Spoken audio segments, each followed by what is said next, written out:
السلام علیکم ورحمۃ اللہ وبرکاتہ۔ بسم اللہ الرحمن الرحیم۔ والعصر ان الانسان لفی خسر الا الذین آمنوا وعملوا الصالحات وتواصوا بالحق وتواصوا بالصبر۔ قال اللہ تعالی لقد کان لکم فی رسول اللہ اسوۃ حسنہ۔ سیرت نبوی صلی اللہ علیہ وسلم اور عبادات میں نماز کو ہم دیکھ رہے ہیں، اور مساجد میں اماموں کی ضرورت اور ائمہ کی کوالیفیکیشن یا ان کی خصوصیات جن کی بنیاد پر وہ مسجد کا نظام یا پورا عہدہ وہ یہ چلا سکتے ہیں، اس میں دو باتیں اہم ہیں۔ ایک ہے امام 5 نمازوں کی نماز پڑھانے والا امام، اور چھوٹے بچوں کو قرآن تجوید کے ساتھ یا یاد کرانے یا سمجھانے والے چھوٹے قاری یا حافظ۔ اور دوسرا ہے کہ جو جامع مسجد ہو، بڑی مسجد ہو جس میں جمعہ بھی ہوتا ہو، تو وہاں امامت کے لیے خطیب کی ضرورت ہوتی ہے۔ یہ جہاں 2 قسم کے عہدے ہیں، ایک خالی قرآن مجید کے پڑھنے سے نمازوں کو قائم کرانا، اور جمعے کے دن خطیب کی ضرورت ہوتی ہے، اور یا وہاں ان کے مسائل سننے کے لیے علماء سے سوال جواب کیے جاتے ہیں، تو وہاں خطیب کا کسی بڑے مدرسے میں سے پڑھا ہوا ہونا یا اس کی سند رکھنا یا ان کو فقہ جاننا یا معاشرت کے مسائل سے اچھی طرح آگاہ ہونا ضروری ہوتا ہے، اور اس کو ملنسار اور خوش اخلاق اور اپنی باتوں پر پورا عبور ہوگا، تو وہاں لوگوں کو تسلی بخش جوابات دے سکے گا، یا جمعے کے خطبہ اور جمعے کے بیان کو وہ عمدہ طریقے سے بیان کرے گا۔ جو امام 5 نمازوں کا امام جو ہوتا ہے، اس کی کوالیفیکیشن قرآن مجید کو خوبصورت طریقے سے تجوید اور قرات کے ساتھ پڑھنا مراد ہوتا ہے، اور اس میں اس کو ایسی سمجھ ہونی چاہیے کہ جو وہ پڑھ رہا ہو اس میں اس کو ادراک ہونا چاہیے کہ کیا وہ پڑھ رہا ہے۔ اور اگر وہ سادہ سودہ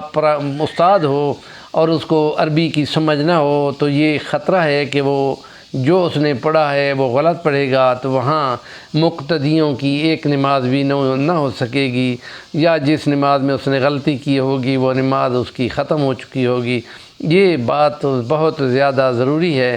اور اگر مقابلہ آ جائے تو اس میں عمر جس کی زیادہ ہوگی، جس کا قرآن فہمی زیادہ ہوگا، جس کی قرات زیادہ خوبصورت ہوگی، جس کی فہم و فراست زیادہ ہوگی، اس میں حقدار امامت کا وہ شخص بنے گا، اور خطابت کے لیے وہ کوالیفیکیشن ہے کہ جو وہ ڈگری ہے کسی مدارس کی وہ اس نے رکھی ہوئی ہوگی، اور وہ لوگ اس کی مسجد کمیٹی جو ہے وہ ان کو سن لیتی ہے اور عوام سے رائے لے لیتی ہے کہ اس خطیب کی تقریر آپ کو کتنی سمجھ آئی ہے۔ اور خاص طور پہ عام عوام الناس کو قرآن مجید سنتے ہوئے امام کو قرآن شام کی نماز، عشاء کی نماز، فجر کی نماز میں جو جہری نمازیں ہوتی ہیں ان میں قرآن سنانا ہوتا ہے، تو اس سلسلے میں اگر اس نے قرآن مجید تھوڑا سا بھی اپنی تجوید و قرات کو نہ سمجھنے کی وجہ سے غلط پڑھ لیا، تو وہاں نماز بھی نہیں ہوگی،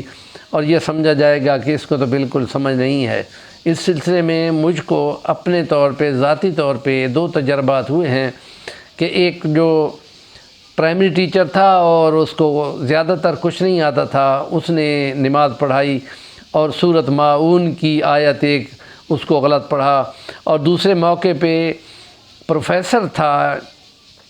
تبلیغی جماعت کا سرگرم رکن تھا، لیکن قرآن مجید کی اسی سورۃ ماعون کو پڑھتے ہوئے اسی طرح اس نے غلطی کی، اور میرے ٹوکنے کے باوجود بھی وہ درست نہیں کر رہا تھا، تو یوں لگتا تھا کہ جیسے نماز کو دوبارہ پڑھنے پڑے گا۔ مثلا اس نے جو استاد ٹیچر تھا اس نے پڑھا الَّذِي يُكَذِّبُ بِالدِّينِ فَذَلِكَ الَّذِي يَدُعُّ الْيَتِيمَ، اس نے پڑھا يَدْعُ الْيَتِيمَ، یہ میں نے بدل جاتے ہیں، اس سے نماز نہیں ہوتی۔ اور جو ہسٹری کا پروفیسر تھا اور تبلیغی جماعت کا سرگرم اور 50 سال کے قریب عمر تھی، اس نے بھی یہی پڑھا یدعو الیتیم، تو میں نے اس کو روکنے کی کوشش کی اور بار بار اس کو کہا یدعو الیتیم پڑھو، یدعو الیتیم، یدعو، 3-4 دفعہ زور زبردستی میں نے اس کو کھینچا،